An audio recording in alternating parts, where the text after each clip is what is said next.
Boa noite, gente. Boa noite, eu gostei. Olha, não estamos sozinhos. Gente, bem-vindos ao Quintas na Cidade. Eu sou a Luciana Fonseca e essa noite eu vou falar com o Lúcio Pozzebon e a gente vai falar sobre vinho, cidade e vocações. Lúcio, vamos começar já com uma pergunta. Eu queria que tu te apresentasse para nós, contando um pouquinho como é que é ser uma pessoa que trabalha com as duas coisas mais legais do mundo, vinho e edifícios, vinho e cidade. Boa noite a todos. Já começo agradecendo aí a oportunidade. Na verdade, sim, o Lúcio e o Sono Fortunato, né? Eu venho de uma família de descendentes italianos, né? Então, a família é uma das coisas mais fortes na vida de uma pessoa.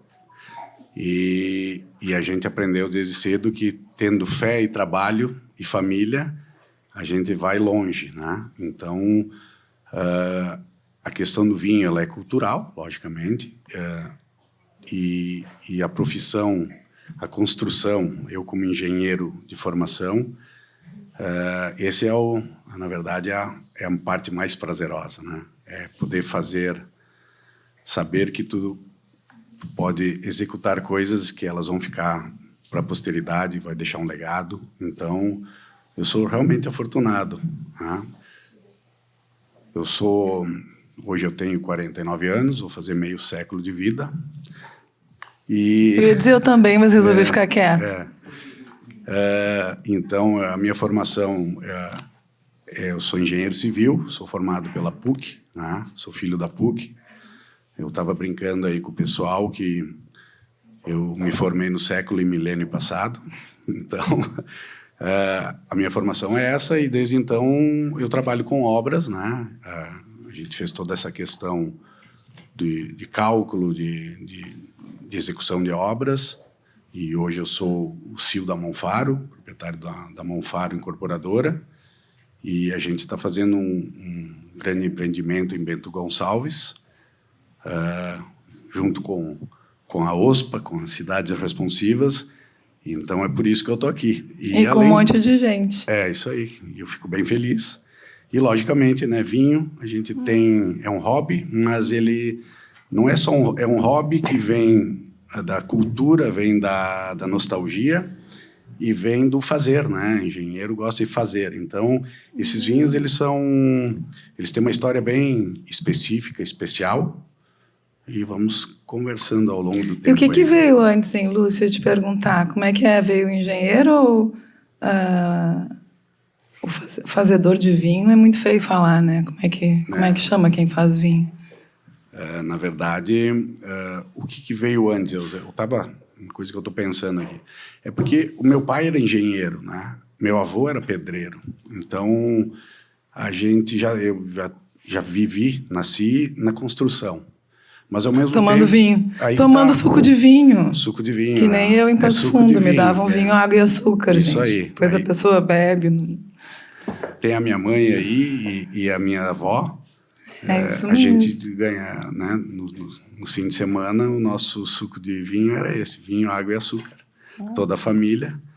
Então, né, tem referências de parreirais do meu avô, da própria casa nossa. Aí a gente tinha um parreiral menor para consumo, não de vinho, mas da fruta. Então, eu não saberia te dizer. Talvez, veio tudo junto, tudo que legal junto, saber disso, eu não sabia. Veio tudo se construindo ao mesmo tempo, veio crescendo ao mesmo tempo, esses dois mundos aí. Que bom que são dois mundos bons, né? Verdade. Tu viu como tu é a Fortunati? Como é que é? Sono Fortunato. Tá. Fortunato. Vou botar o óculos aqui, gente. Queria falar um pouco do conceito, começar a fazer essa dobradinha que a gente falou que ia ser essa noite, gente. A gente vai ter o esforço de falar. Falei para o Lúcio, nosso esforço vai ser ficar puxando. Estou falando muito de vinho, vamos falar de cidade, estou falando muito de cidade, e ficar cruzando esses mundos, mas eu já vi que isso vai ser mais simples do que eu esperava, porque cadeia de DNA, né? Acho que a genética aí ela é genética cultural, eu gosto de dizer. Ela tá com tudo aqui para nos ajudar a fazer esses mundos não se separarem. No conceito de terroir urbano, para falar sobre vocação urbana, me conta assim, no vinho, terroir é uma combinação entre várias coisas. Tu pode me dizer melhor, solo, clima, cultura produtiva, altitude. E na cidade, qual seria o que é esse terroir? Paisagem, memória, densidade? O que a gente tem que olhar? Como é que a gente procura um lugar? Dá para fazer esse cruzamento aqui? Sim, até pelo nome da própria vinícola, né? Vinícola Lugares. Viu, né? Que eu te dou as tintas, né? Eu sei. Então, por que é Vinícola Lugares, né? E nós, inclusive, temos o nosso mascote nos rótulos nossos, é o Lagoto Romagnolo, que é um cachorro caçador. Que é um caçador de tartufo, né? Então, cogumelos. O tartufo ele é uma iguaria, né? Muito boa, e que combina muito com vinho. E, por coincidência, nós temos lá na linha 19, em Carlos Barbosa, próximo a Garibaldi e Bento Gonçalves, a gente plantou, inclusive na pandemia, né? A gente plantou videiras, que hoje a gente faz o vinho, a linha Peregrino, e nesse mesmo local a gente plantou uma tartufeira, né? Então ela está para começar a produzir. Caçador de tartufos. Isso, ele é o nosso o hunter de terroirs, né? Então, como a vinícola, a gente não vem de uma família de vinificultores, né? Então, o que a gente resolveu fazer? Escolher lugares, terroirs específicos para fazer vinhos. Então, a gente já tem vinhos aí de Quaraí, que é um Arina Arnoa.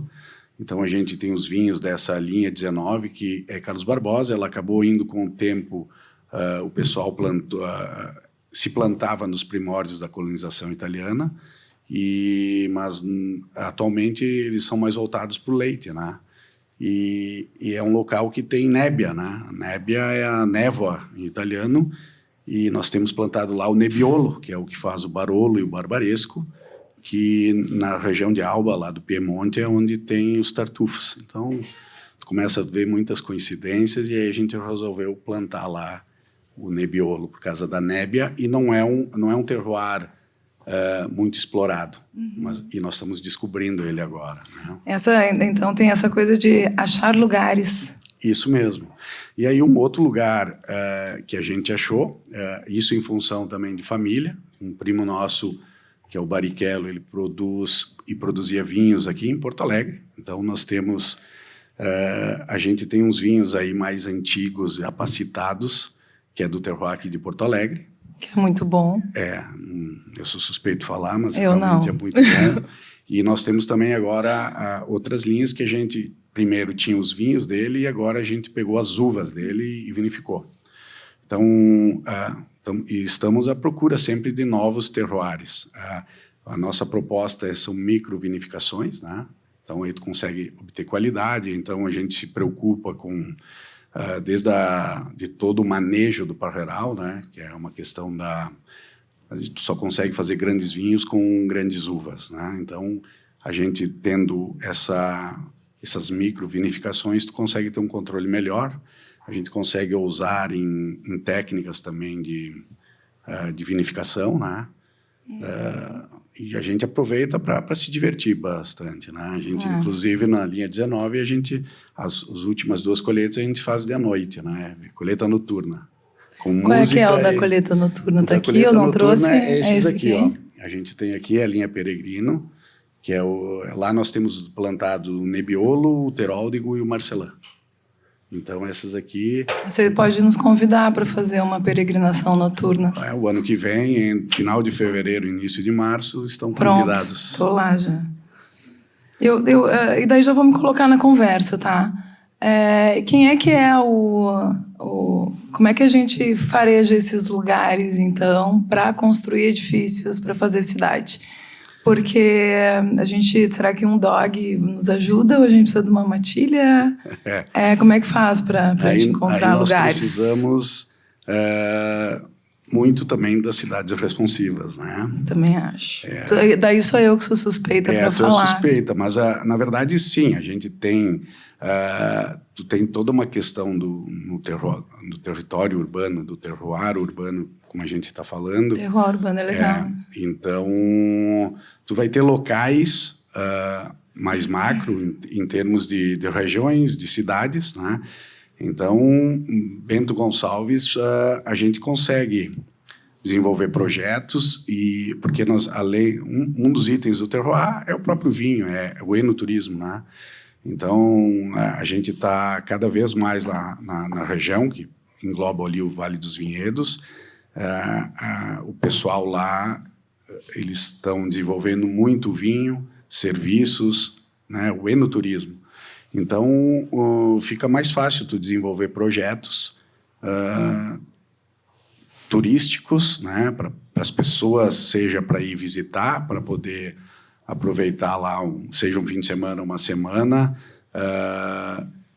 né, tem enogastronomia, tem a história toda do vinho, é um ciclo que ele é anual, então tu tem as estações bem específicas, todas elas têm um nuance maravilhoso, né? Agora nós estamos num período lá que estão mudando a cor das folhas, elas estão caindo, então entra num período de dormência.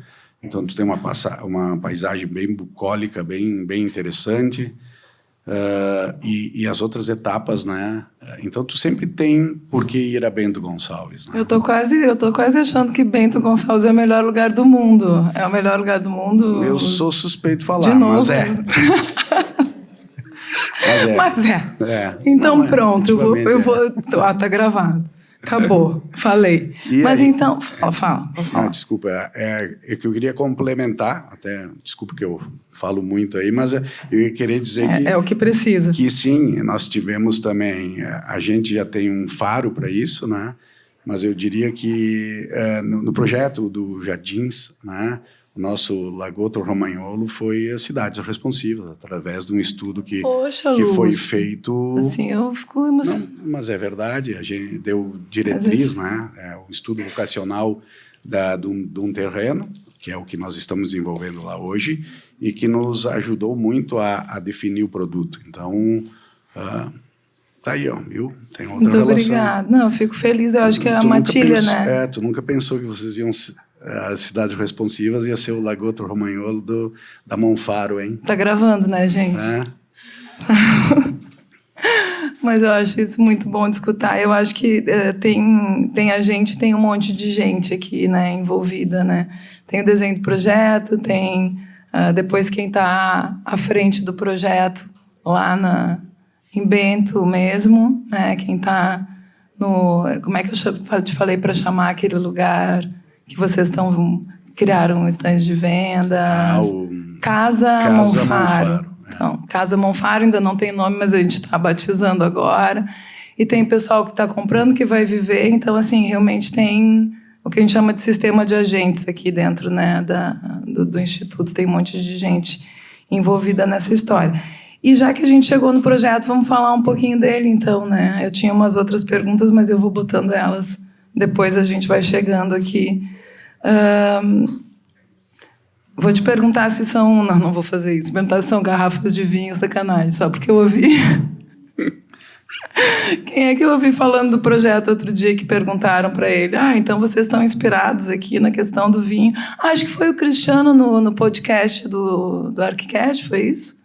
Cadê ele? Foi tu, né? Foi Cristiano. Perguntaram se era inspirado no vinho, então são 5 garrafas de vinho. Daí não, é a planta que, né, para botar as unidades mais próximas, a gente acaba tendo mais visuais. E aqui a gente está numa área muito alta da cidade, né, com uma condição paisagística muito bonita e tal. Então, fala um pouco para a gente como é que foi essa construção, Lúcio. A gente participou, o Lúcio já falou, né? Eu acho que a nossa onda foi muito a escuta. Mas por que então que tu chamou um pessoal para compor contigo essa história? Como é que começou esse projeto? É isso que eu quero saber. De onde é que veio essa encomenda desse projeto? Mesmo que tenha sido um sonho, um desejo, como é que você começou? Na verdade, ele começou de uma forma bem racional. Eu estava lá, a gente constrói, vai fazer 20 anos que temos a construtora em Bento Gonçalves. Nós fomos crescendo como empresa ao longo do tempo, né? Aumentando os nossos projetos e veio como uma oportunidade de uma terrenista, digamos assim, que tinha essa gleba lá no meio de Bento Gonçalves. Nós estamos falando em quase 20 mil metros, quase 2 hectares, né? E veio com uma oportunidade de negócio, né? O legal foi que a gente recebe propostas e oportunidades de negócio de uma maneira, eu diria, bem recorrente, né? Então, quando a pessoa, no caso, eles nos propuseram, Lúcio, vamos lá olhar o terreno. Eu achei que era mais um, né? E a gente chegou, e estrategicamente, a gente chegou no final de um dia. E quando a gente chegou, a gente viu eu vi lá que tinha quase 2 hectares em Bento Gonçalves, planos, num local alto, que tu não conseguia enxergar a dimensão dele, porque ele estava alto e as vias, né, as ruas, elas estavam abaixo dele. E a gente chegou lá no final do dia, então tem um pôr do sol lá que me encantou. Então, começou com uma simples oportunidade de negócio, e aí no momento que a gente viu ali o final do dia, aquela imensidão no meio da cidade, aí a gente começou a sonhar. E tu já tinha feito projeto assim dessa envergadura, a quantidade de metros quadrados e o que isso representa em termos de impacto urbano, assim, ou foi a primeira aventura?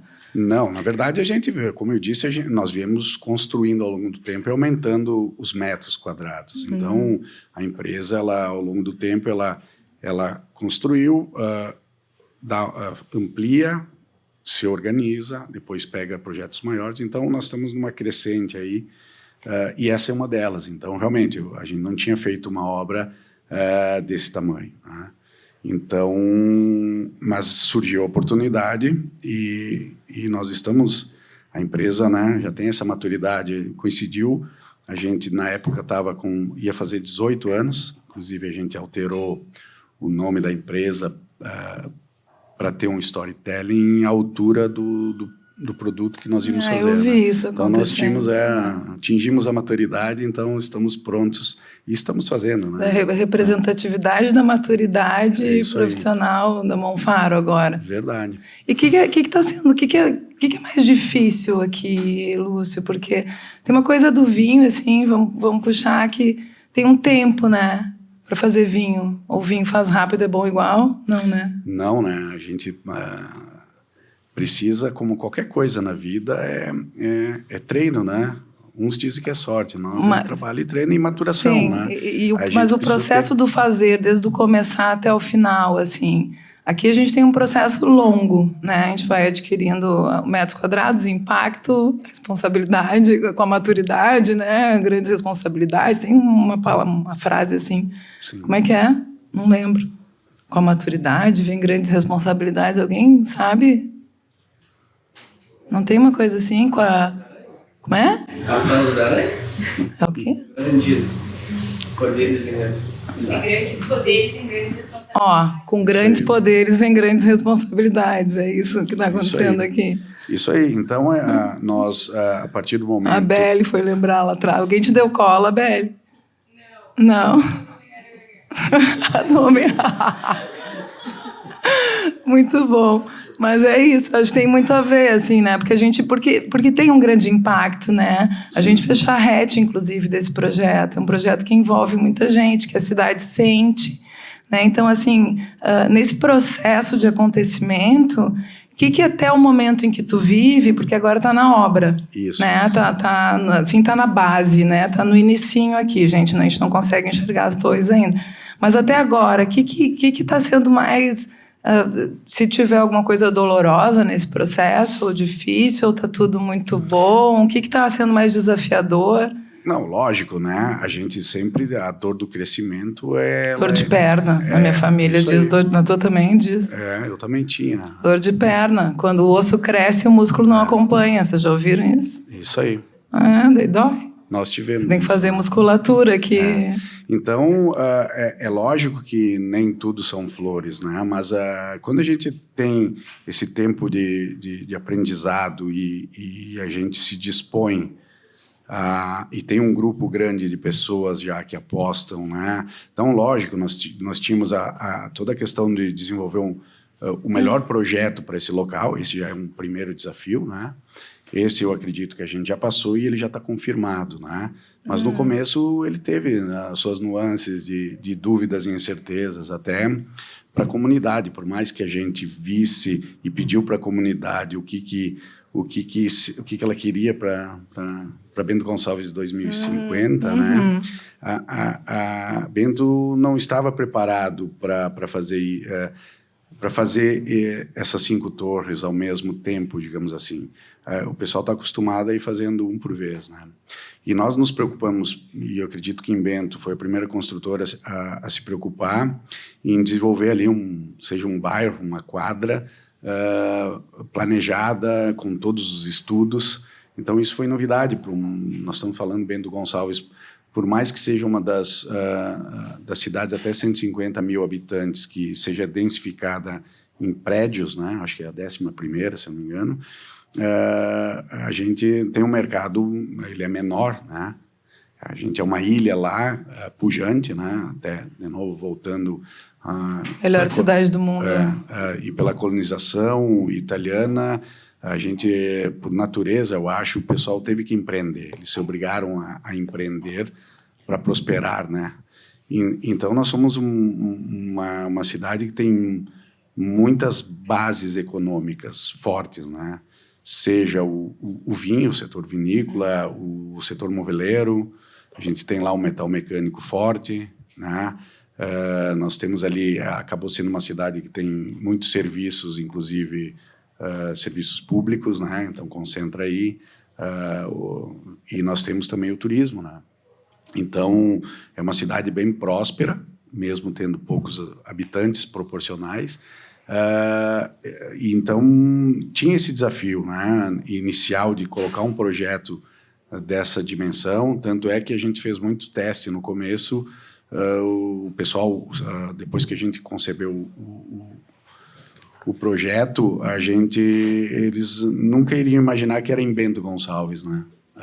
E hoje a cidade já está curtindo isso, está comprando, está dizendo que Bento merecia um empreendimento desses, porque isso nos coloca, né, em pouco tempo com produtos que tem em qualquer lugar do mundo. A gente tem em Bento Gonçalves. Que isso é curioso, né? Porque na pesquisa que a gente fez de estudo vocacional, uma das coisas que a gente identificou foi um pouco isso, assim, as pessoas tinham um desejo de mundo. Eu quero grandes marcas, eu quero shopping, tinha uma coisa global, mas tinha uma coisa muito da cultura local, do vinho. Então, assim, ao mesmo tempo que aquela gente, né, a galera local estava querendo aquecer a cultura, também tem um desejo de expansão, né? Tem um desejo de ganhar o mundo, assim. Eu acho que isso foi um dos direcionadores da gente entender o produto mesmo, né, Lúcio? Porque no início aqui tinha um recorte de produto que estava focado num tipo, vamos dizer, social, de classe social, de hábitos e tal, e como um atrator também mais voltado à saúde. E lá pelas tantas a gente foi construindo e descobrindo que era um lugar de lugares. Isso, né? Isso mesmo. Eu acho que esse foi o mérito de nós termos unido forças, digamos assim, e contratado esse estudo vocacional através das cidades responsivas e depois, logicamente, o projeto feito pela OSPA conseguiu dar para nós, incorporadores e pessoas que conhecem ali conheciam o mercado local, uma dimensão nova, né? Uma ativação de fachadas, uma interação com a cidade, uma preocupação em dar um retorno para a cidade. Então, isso sim foi mérito aqui de vocês, né? Porque nós iremos fazer No primeiro momento... Mas teve resistência, né? No início, assim, acho que isso aí a gente sentiu, acho que é a questão do novo, do diferente, ele atravessa, eu falo que a gente atravessa um deserto, assim, tu atravessa, tem uma hora que tu tem que focar aí, porque teve, né?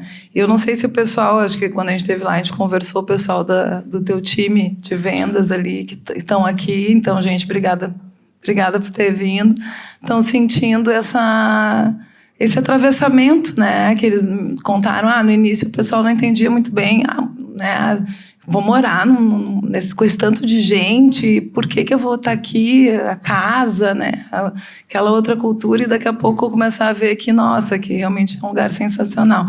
Eu vou fazer uma coisa inusitada hoje, eu vou abrir o bloco de perguntas, mas em vez de eu pedir que vocês me perguntem, eu vou perguntar para vocês. Eu vou começar contigo, Milane. Boa noite, Rodrigo. Milane. Qual foi o maior desafio enfrentado pela arquitetura na hora de fazer esse projeto? Conta pra gente. Quando a gente olha para aquele terreno, eu já conheci o terreno, né? Bom, a gente fez vários trabalhos lá na Monfaro, né? Na Casa Monfaro, com os arquitetos. E a gente olhava para aquele terreno, era uma grande cicatriz urbana, né? Quando analisa o plano diretor naquela região, o plano diretor dizia que a cidade tinha que crescer para aquele ponto, que era um ponto para ser densificado, que era um ponto para ter uso misto, que a gente podia chegar na maior altura permitida na cidade, né? Mas existia um vazio. E era um grande vazio, eram quase 2 hectares.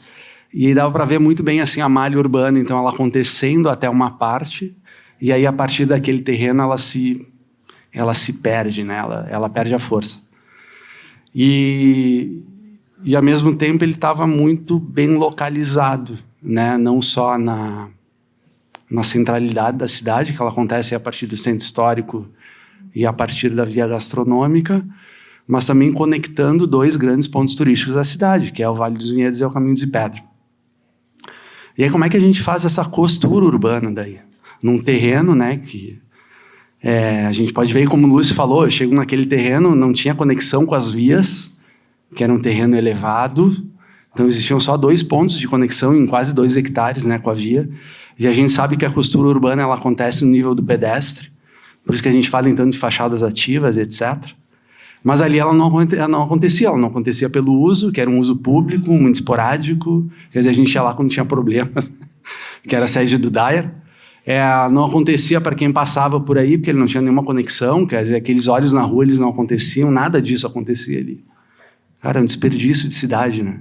Assim, e eu acho que o desafio maior foi esse, assim, como é que a gente manteria as qualidades daquele local, que aquele local apresentava naquele momento. Eu acho que o ponto principal era esse, cara, era aquele grande platô, aquele pôr do sol maravilhoso, aquelas vistas incríveis agora do outono e inverno, né, com a neblina, por cima da neblina e tal, mas que a gente pudesse dar essa costura urbana que faltava, né, trazer as fachadas ativas, trazer as pessoas para ocuparem aquele espaço. E eu acho que o projeto ele começa a ganhar força a partir de que se define o ponto estruturador dele, que era a praça. E a gente chega com a ideia, né? Acho que é uma pergunta que depois pode responder assim, como é que vocês recebem aquilo, né? Porque, cara, a ideia central do projeto era ter uma praça de uso público nesse terreno, trazido muito pela consultoria também, nessa necessidade de áreas verdes na cidade, etc, etc.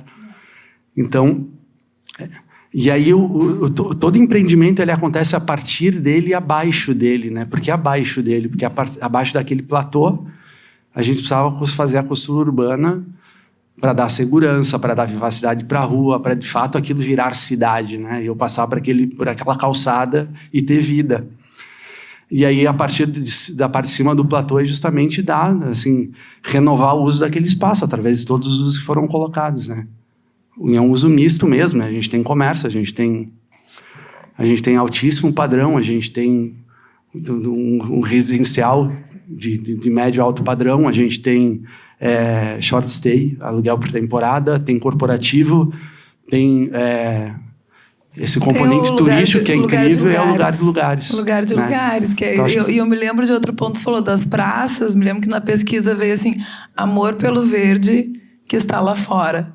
A gente botou, porque todo mundo pedia as áreas verdes em Bento. Então, por que você vem a Bento e não fica? A pessoa ia visitar e dormia uma noite e ia pro caminho de pedra ou pro Vale dos Vinhedos. Não, por que tu não fica, né? Porque não tem verde, não tem uva, não tem restaurante, não tem... Né? Então, vamos fazer um lugar que tenha essa questão aí das praças, dos vinhos e tudo mais, da cultura, sobretudo, né?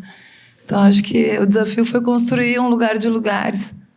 Foi essa postura toda. E esse desenho deve ter sido difícil, né, Firda? Eu vou deixar o Firda de fora, nem sei se ele está aí hoje, não vou implicar com ele. Para desenhar essas plantas aqui, né? Com essa geometria espacial. E aí, Lúcio, então a gente teve essa construção toda, e aí na hora de botar para o mundo agora, o pessoal já está entendendo. E o que eles estão comprando mais? Na verdade, agora a gente está... O que comprou mais desde o início realmente foi o short stay, né? Tu vês. Foi e lembrando, pessoal, muita vocês gente sabem... de fora, né? A gente fez a pesquisa, identificou que tinha muito short stay em Bento, mas o pessoal botava para short stay as casas super grandes. E aí uma pessoa ia lá e alugava o short stay. Então tinha uma oportunidade ali, né, da gente explodir aquilo ali em unidades menores. Isso, e lógico, não é um short stay que foi feito para cada um se administrar da maneira que quiser. Então a gente desenvolveu um produto junto com o short stay que ele está na aba da Monfaro, que tem a Monfaro, além de executar a obra, está no nosso braço, a gente vai fazer toda a administração de condomínio, então, e além da administração das hospedagens, né? Então, aqui a gente está vendo que o futuro, né, eu acredito, da construção vai ser não só como até então as construtoras e incorporadoras faziam, até o habite, depois tem a manutenção pelo contrato e tudo certo, né? A gente aqui está preocupado em ficar na operação, né? Então, até porque aqui são 5 torres e a gente acabou sendo... Isso é legal. Mesmo é uma sendo, tendência para manter a cultura, né, dos desenvolvedores, fazer essa curadoria, né, para manutenção da ideia. Isso mesmo. Então, como a gente... Né, tu vê, a Monfaro é uma empresa de Bento Gonçalves que a gente, desde 2018, até antes, né, até eu me lembro que a minha irmã, que é arquiteta, que ajudou muito nessa ideia. Vai te chamar para fazer uma pergunta. Vai falar. E, na verdade, a gente acabou credenciando um prédio pelo GBC Condomínio e acabou sendo o primeiro do Estado, né, a obter um selo.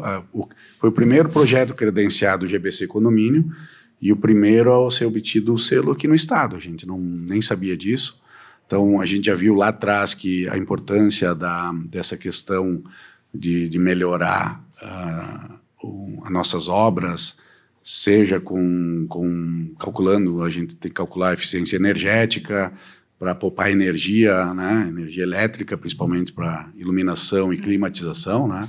Temos um parceiro aí nosso também que é forte na climatização, que já entendeu que a importância disso, e nós também, né? A gente fez já muitos projetos aí juntos, pensando nessa questão aí de eficiência energética. E na verdade, a gente desenvolveu, então, desde lá de trás, essa questão. Hoje, ali em Bento Gonçalves, a gente já tem 3 prédios pelo GBC Condomínio, né? O primeiro, esse foi com selo verde, os outros 2 selo ouro já. E, logicamente, aqui o Jardins Dona Isabel, das 5 torres, 4 a gente já credenciou pelo GBC Condomínio, e vai ter a torre corporativa, que vai ser a primeira LEED ali da região, né? Então, a gente já tinha toda essa preocupação de sustentabilidade, né?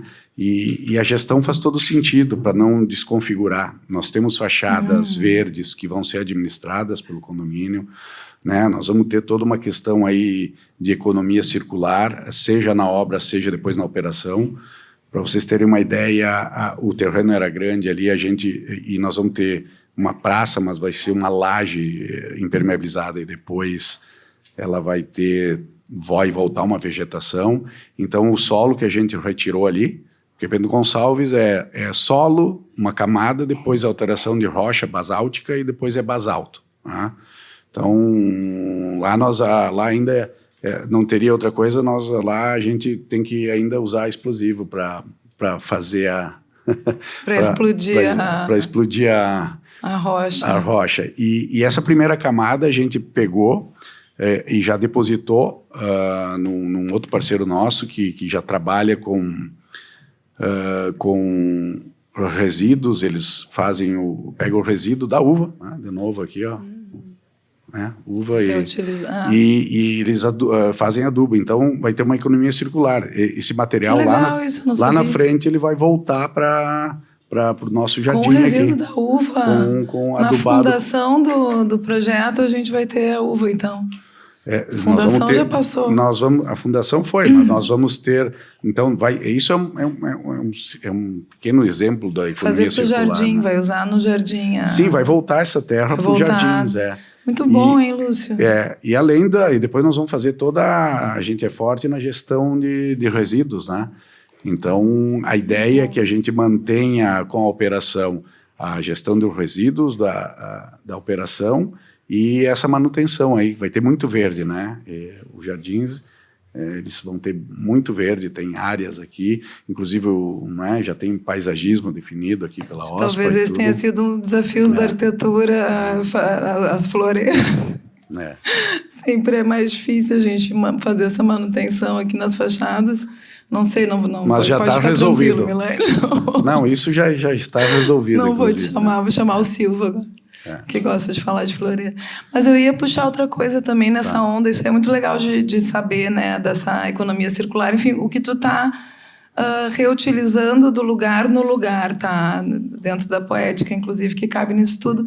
A questão das pedras estarem sendo direcionadas para o artista. Não sei se estão indo todas para o Besbat, mas tem essa questão das pedras que estão saindo para fazer a fundação. Elas, partezinha delas, uma partezinha, vão virar esculturas aqui para o projeto. Aqui tem um livro, viu, gente? Estão circulando alguns aí, mas eu já posso passar porque realmente o trabalho é sensacional.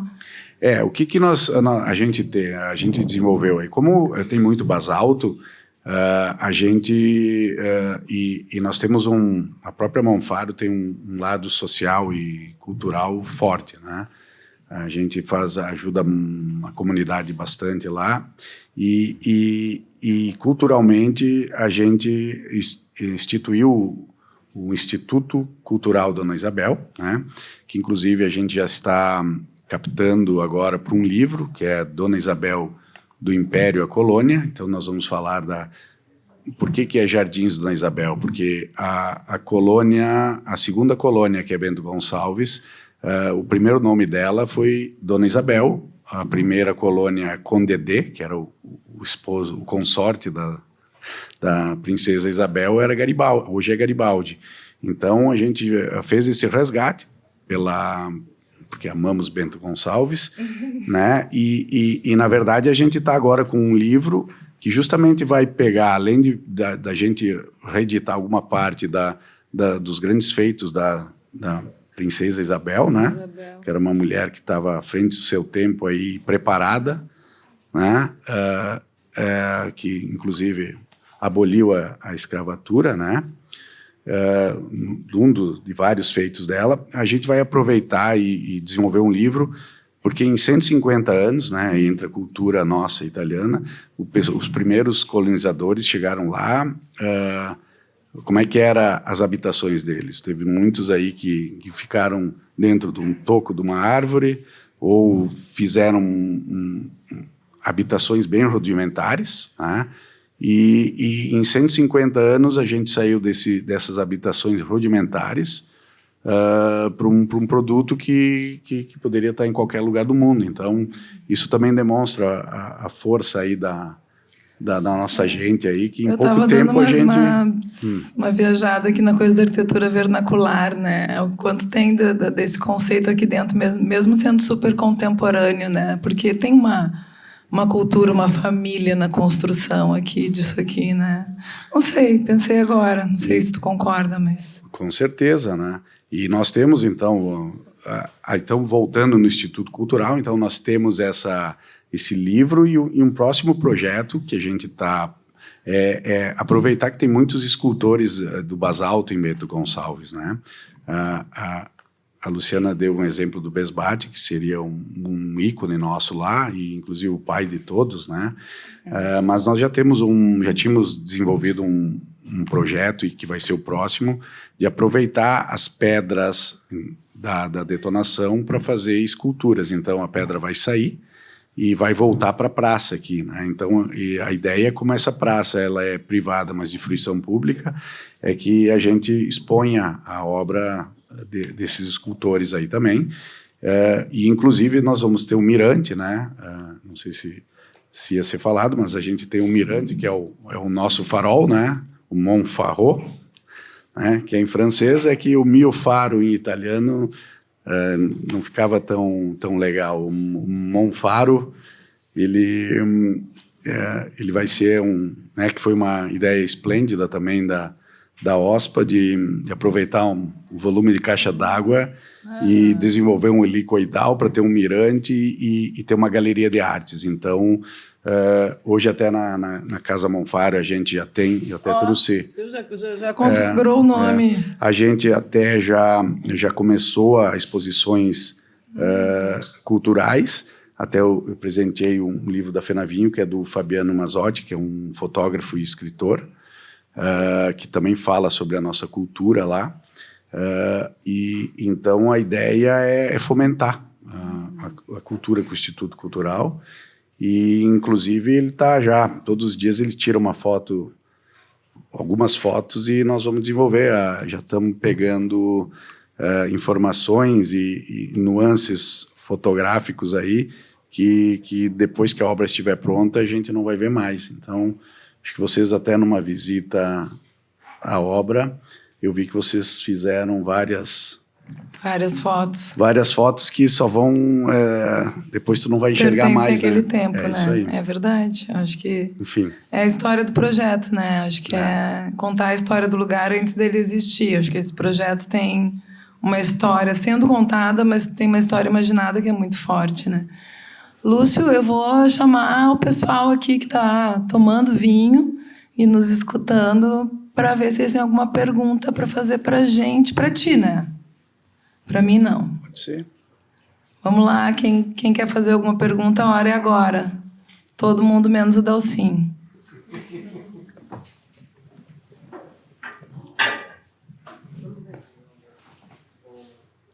Ninguém vai fazer pergunta para o Lúcio. Pode ser sobre vinho, viu, gente?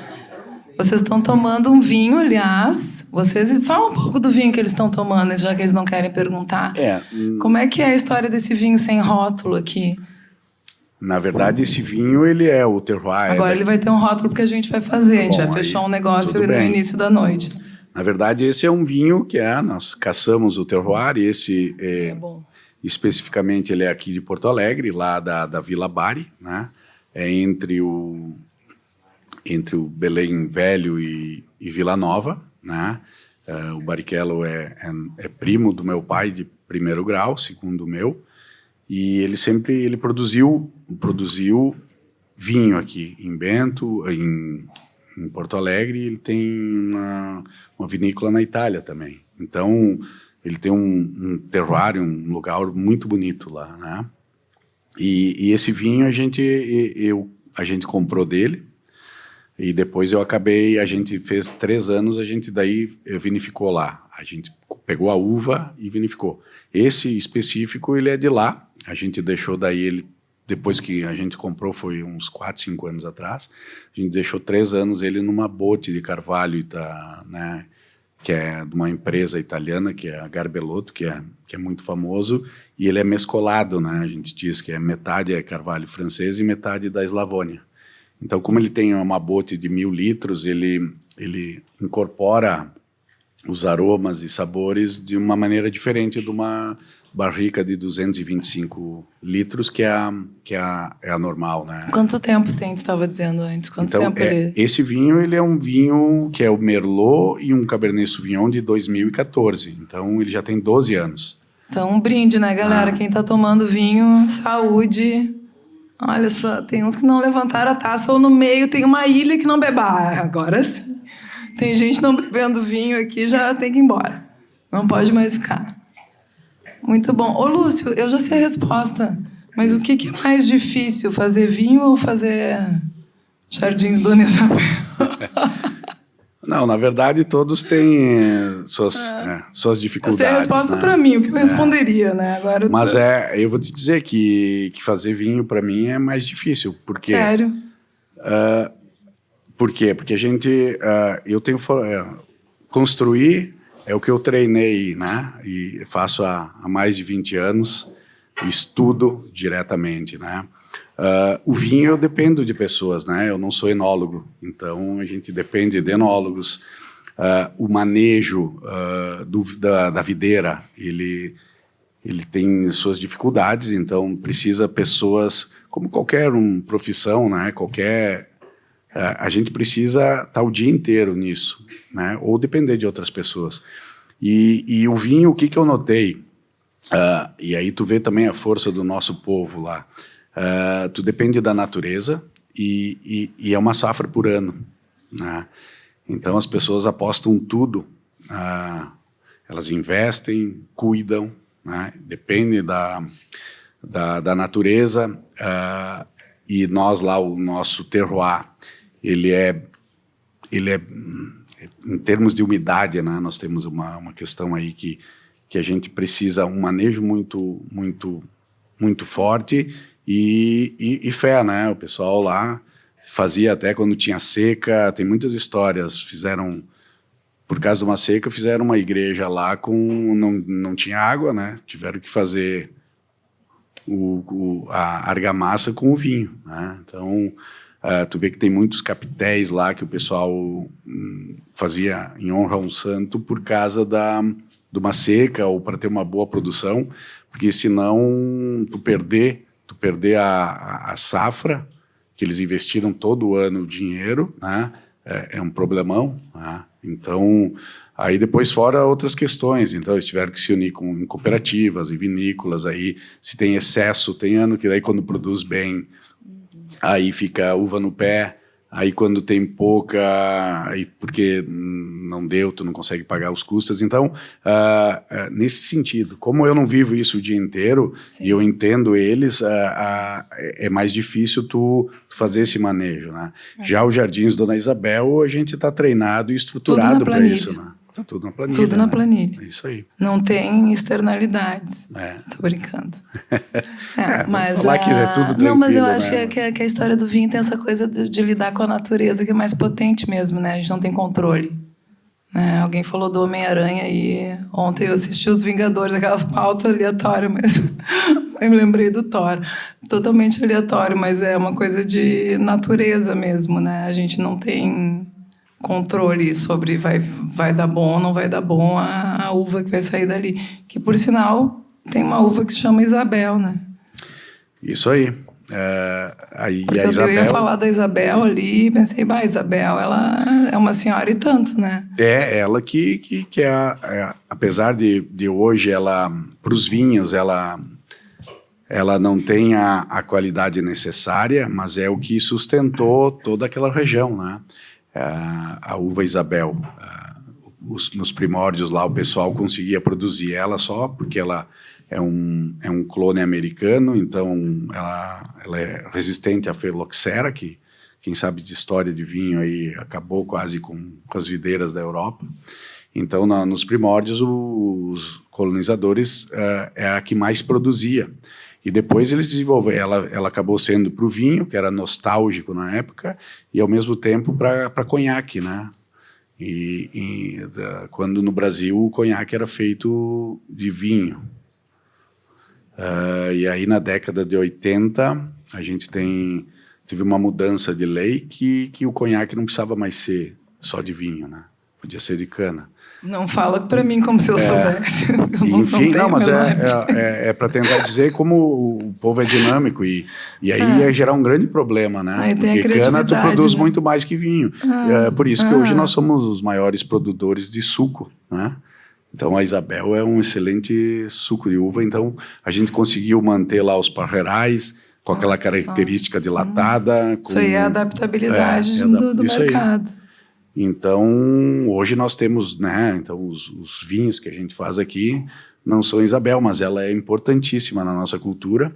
E, inclusive, nos 2 últimos andares aqui do residencial, nós vamos ter parreiras Isabel. Parreiras Isabel, eu vi num vídeo, que coisa mais linda, muito legal. Não, tem bastante detalhes desse tem projeto. um monte de coisa legal esse projeto aqui. Acho que essa coisa que eu estava falando antes do memorial aqui, que vai ter, eu acho que olha a história, mas como ele é muito alto, né, a pessoa pode olhar para fora, vai olhar também o mundo, vai olhar os vales dos vinhedos, não sei se enxerga bem como é que enxerga caminhos de pedra, mas a ideia era um pouco essa, né, quer dizer assim, tá olhando a história de dentro e tá olhando para fora, e isso reflete muito o desejo das pessoas quando responderam as perguntas, né, eu quero a cultura local, mas eu tenho desejo por expansão. Eu acho que tem vários pontos de contato assim do projeto com a realidade, sabe? Ele faz uma conexão muito profunda assim do mundo das ideias com o mundo das coisas, assim. Eu acho ele um representante muito bom disso, não é porque a gente fez, todo mundo aqui junto fez e tem mais gente fazendo, mas acho que de fato é. Gente, a gente vai encerrando aqui. Tem 2 perguntas agora? 3? Tá. Eu vou começar a botar regras nas perguntas, eu vou fazer umas planilhas. Beli, obrigada. Falou assim um pouquinho da externalidade, né, de quem faz o vinho aí, depende da uva, etc. E aí trazendo isso um pouco pro mercado, assim, da incorporação, né? Eu acho que tem muita externalidade. Assim, acho que só quem trabalha com incorporação para saber a dificuldade que é botar um projeto de pé, assim. Aí a gente olha para o Jardim Dona Isabel, cara, são 5, 6 anos aí de desenvolvimento e construção, 7 aí talvez. Cara, no mercado que a gente não sabe como é que vai se comportar, que depende muito, né, de quem compra, na verdade, né, porque é isso, o imóvel a gente faz para alguém ocupar, né, para ser vendido, etc. E aí eu queria saber o que te move, o que te inspira e assim, para de fato tu te propor esse desafio todo dia, que é o que tu faz. Na verdade, o que me inspira eu acho que a gente, por exemplos, seja de família ou até de perfil, a gente está acostumado, eu não sei o que é não apostar, não empreender, tu entendeu? Então, o que me move é isso, é a gente ter um local e com o máximo de estudo, com o máximo de profissionais, previsibilidade. Né? Na verdade, a gente não é tentar diminuir essas incertezas, né? Então, o que move é isso, é a gente ter o desafio. Logicamente que ele é consciente, a gente está pautado né, principalmente em questões financeiras, né? A incorporação ela tem que ter essa questão, mas eu vou te dizer, eu acho que se a gente se cercar de profissionais, né, e a gente realmente ter essa gana de estudo, de estar procurando sempre aprender, a gente consegue depois ter o resultado. Então, o prazer que te dá saber que a gente está fazendo uma obra que depois vai ficar um legado, né? Que não vai ser mais um empilhamento de tijolos, que ela tem um propósito, que ela vai acontecer. Eu acho que esse que é o legal, né? Então, é isso que me move, né? É essa interação aqui, nós estamos aqui conversando e quanto mais a gente conversa e mais detalhes a gente coloca, né, mais parece que a coisa fecha, né? Então, a gente está aqui conversando sobre vinho, que não é uma coisa que acabou aproximando a gente aqui da construção, mas tu vê que tem muita coisa incorporada aqui, né? Um exemplo, nós vamos ter ali uma adega subterrânea, né? Que vai ser o cofre do empreendimento, né? As pessoas que vão morar lá, até inclusive esses dias nós pegamos uma curadoria a primeira coisa que ela disse: Lúcio, tu esqueceu que as pessoas que vão morar aqui, elas vão ter um valor agregado em vinho bem alto, então nós vamos ter que reforçar as entradas e as portas, né? Então, para te ver como é que é um projeto que por que ele está aí? Porque tem vinho, porque eu vou morar aqui, tá? E a adega número 8 é a minha lá, que a gente fez.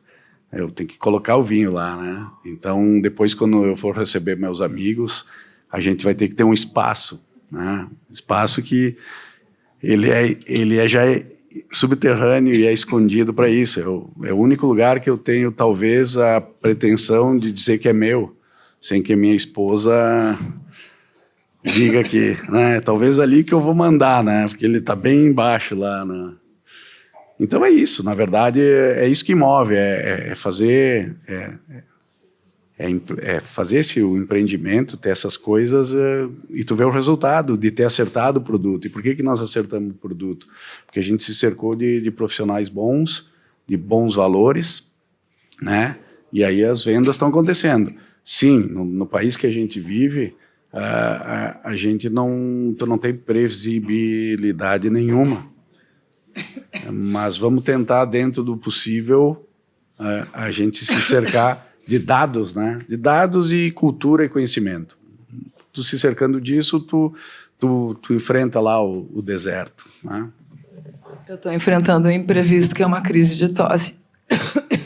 Desculpa, gente, prevista já, porque isso podia acontecer, porque eu estou num momento de tossir. Acho que está passando. Se não passar, relevem, por favor, porque é uma coisa que eu não consigo controlar, né? Então, acho que a natureza tem um pouco daquele lugar da plataforma SWOT, né? Externalidades que você não controla. Covid, tosse, nesse momento. A gente tem outra pergunta. Acho que a pergunta foi boa, porque eu vou emendar uma pergunta na outra aqui, que acho que elas vão conversar bem. Mas, Lúcio, eu sou engenheiro civil também, mas eu trabalho aqui, eu vivo aqui, convivo aqui, converso, troco sobre as ideias, sobre cidades e pessoas aqui na USP, já tem uns bons anos também. Mas, ser engenheiro, eu tive essa graduação em engenharia, eu tive meus anos de obra, e aí, talvez você concorde comigo, é um mundo mais quadrado, fechado, as coisas são, às vezes, planilhadas até demais ali, um excesso até de controle ali, um medo muito grande até de externalidade.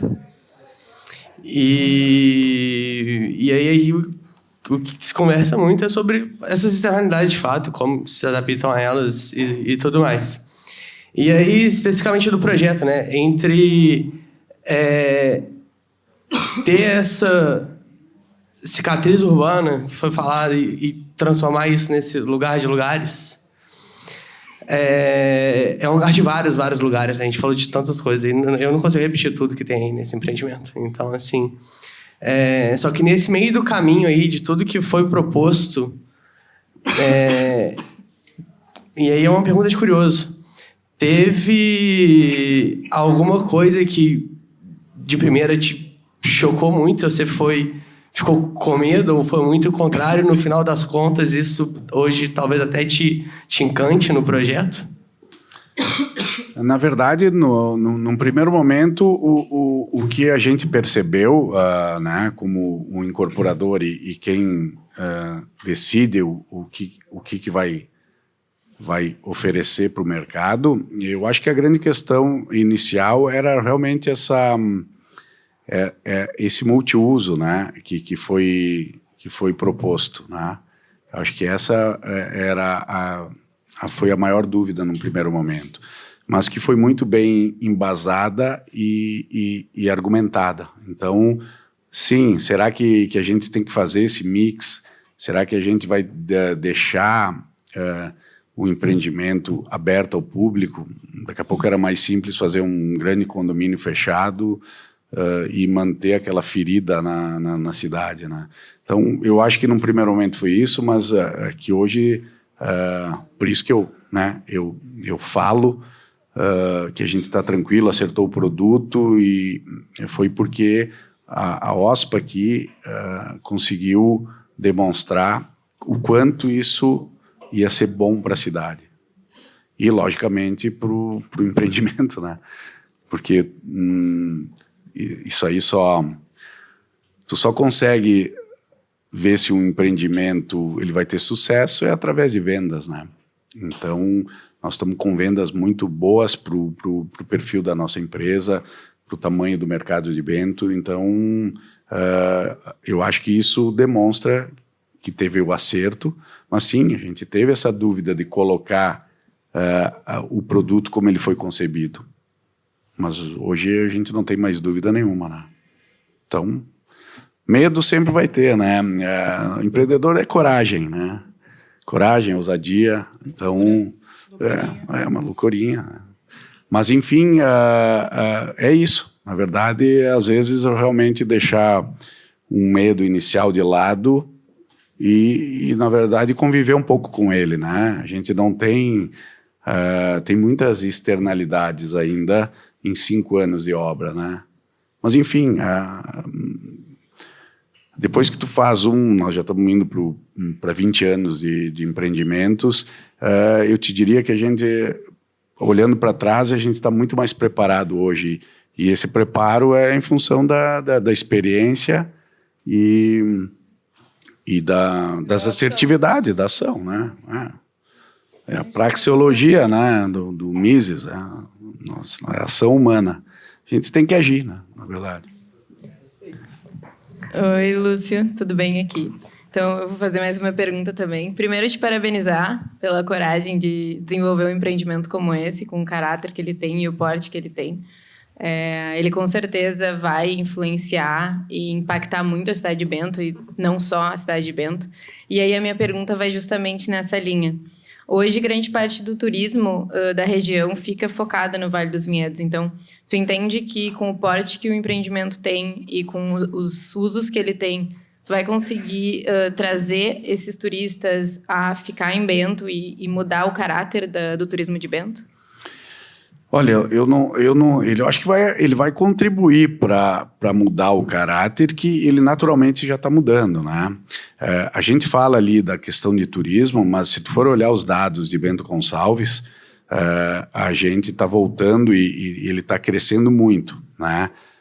Então, naturalmente, a cidade, pelo enoturismo, ela por si só está se desenvolvendo. Nós só estamos agilizando e dando um motivo a mais, né? A gente está tendo um ponto, uma centralidade a mais para ter um mirante, que a gente tem certeza que ele vai ser um atrator para o centro, para dentro da cidade, porque, né, qualquer ícone aí de turismo do mundo, seja moderno ou antigo, seja um campanile da Itália ou uma grande torre lá de Nova York, as pessoas gostam eu pelo menos, mas eu acho que porque o turismo funciona assim, as pessoas gostam de subir para se orientar. Então nós vamos ter isso em Bento, não tinha antes, né? Então, naturalmente, esse mix de uso e tendo ali uma torre que são 174 apartamentos, né, estúdios que sejam.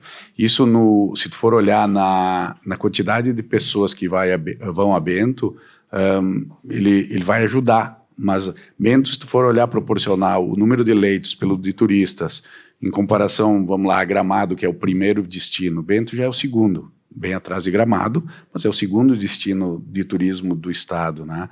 A gente tem uma quantidade de leitos bem pequenas, tem proporcional, né?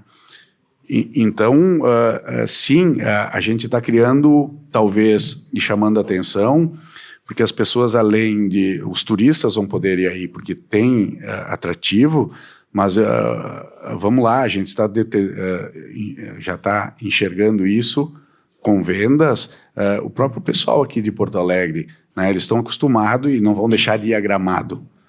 Mas o público, o padrão que a gente está adotando aqui, são pessoas que podem ter a terceira, a quarta ou a quinta casa. Então, e o enoturismo, ele é genuíno, ele é cultural, ele, né? Tomar vinho a gente pode tomar como estamos fazendo aqui agora. Mas eu tenho certeza que tu tomar um vinho em Bento Gonçalves ou Garibaldi, a gente ele vai ter outro gosto, vai ter outro sabor. Porque daí tu vai conseguir perceber isso. E aí se as pessoas, vamos lá, se as pessoas se derem conta disso, que o tempo para Gramado e Bento Gonçalves é o mesmo, cara, é só pegar uma fatiazinha assim do mercado que tu vai para Gramado, que tu vai para Bento e vai ter que fazer outro empreendimento. Né? Então, sim, ele vai ter, ele está posicionando Bento com um empreendimento à altura do enoturismo e do turismo de alta renda. Então, sim, ele vai ter. Mas, naturalmente, Bento e Garibaldi e a região ali já está se desenvolvendo. Né? Agora, eles têm toda uma questão aí também do Vale dos Vinhedos, uma questão, né, ambiental, né, que tem um dilema ali da paisagem ambiental, que são as parreirais com latada e plátanos, que eram característicos da época, com o espaldeira, né, que tu melhora a qualidade do vinho. Então, está sendo discutido isso, está sendo amadurecido e nós, aqui dentro da cidade, a gente foge desse problema inicial. Então, as pessoas vão vir aqui e vão visitar as vinícolas e os locais. Então, eu acredito que sim, nós estamos ajudando, mas não é só por causa disso que as pessoas vão começar a ir a Bento. Elas têm um motivo a mais para ir agora. Acho que tem uma composição, né? Mais uma peça nesse sistema turístico que tem vários lugares, e aqui eu acho que tem uma ancoragem nova. Sim. Porque dentro do tecido urbano não tinha, né? Acho que a gente está tendo a oportunidade de criar isso. Eu acho que não vai, né, desancorar as outras em hipótese alguma. Ela vai realmente potencializar em muitos níveis. Gente, a gente está se encaminhando para o final. Eu vou te fazer uma pergunta, 2 perguntas para encerrar, combinado? Tudo bem. Tá passado minha crise de tosse aqui, que eu volto a falar, mas também não vou me arriscar muito, né? Porque os inesperados, até certo ponto, a gente dá uma controlada nos que a gente pode. Se tu disse que Bento é a melhor cidade do mundo, né? Confirma essa hipótese? Sim. Tá. Se tu fosse empreender em outro lugar, então, que não fosse na Serra Gaúcha, qual seria? Se tu já está fazendo, qual é uma alternativa a esse melhor lugar do mundo? Na verdade, hoje a gente está construindo, o foco é Bento Gonçalves e região, né? Na realidade. Sim. Na realidade. Né? Se fosse... na verdade... O mercado define isso, né? Eu também sou saudosista. Tu também é um hunter aqui. Então, pode ser qualquer lugar que tenha oportunidade de negócio. O melhor lugar do mundo. Mas se eu pudesse construir em algum lugar, logicamente eu iria construir também na Itália, né? Eu tenho a cittadinanza, né? O meu DNA, quando a gente vai para lá, em família, ele bate diferente, né? Porque a minha mãe está aqui e a minha nona, né? Ela veio da Itália tardia, então a gente tem isso muito forte, né? Trouxe a cultura muito forte. Então seria isso, mas isso é mais questão de sonho, é difícil, né? Mas vai empreender o quê? Vai construir ou vai fazer vinho? Na verdade, na Itália seria mais fácil reformar, né? Reformar o que tem e fazer vinho do que construir, mas enfim. Tá bom. Na verdade, aqui a gente está aberto no máximo aí, a região num primeiro momento, a gente está aberto, mas se eu puder ficar só em Bento também, não tem problema. Não tem problema, tá feliz. Importante ser feliz. E aí, qual é que é o melhor vinho para tomar aqui? Se tu puder escolher, tu trouxe vários, né? Mas vamos fazer assim, edifício e vinho. Um edifício tem um vinho certo para tomar num espaço certo, assim, que é aquela onda de com essa comida, esse vinho, né? Vamos fazer isso com o edifício para encerrar. Qual é que é o vinho desta noite? Se eu tivesse que escolher, como é que harmoniza com o nosso Na verdade, o lugar? Vinho do Jardins Dona Isabel é o Nebbiolo para mim, né? Então, Ele é um vinho que... É o caçador de cogumelos. O Nebbiolo, na verdade, ele faz os vinhos ícones italianos, que é o Barolo e o Barbaresco, né? Na região do Piemonte. Ele é um vinho que ele precisa de tempo para ser tomado, né? É um vinho que o pessoal lá, o Barolo, se eu não me engano, ele chega no ponto ideal depois de 10 anos para beber, né? Ele chega... tu precisa uns 10 anos para beber ele. Então, tu precisa ter calma, esperar, ter paciência, que é o que está acontecendo aqui com os Jardins Dona Isabel, né? E ele harmoniza com comidas, né? Como todo vinho italiano, ele é gastronômico, né? Ele tem uma acidez perfeita para te harmonizar com comida. Então, Comidas, né? No então, caso, o gente, tartufo. Vamos comer e beber no Jardins Dona Isabel. Gente, boa noite. Eu conversei com o Lúcio Possebon, fazedor de vinhos e cidades. Agora eu fui, né? Foi bem, obrigado. Mas foi muito bom, gente. Muito obrigado pela presença e até o próximo Quintas na Cidade, que a gente vai falar de moda e cidade. Opa. O que tem a ver, né? Vamos ver? Beijo, obrigada, boa noite.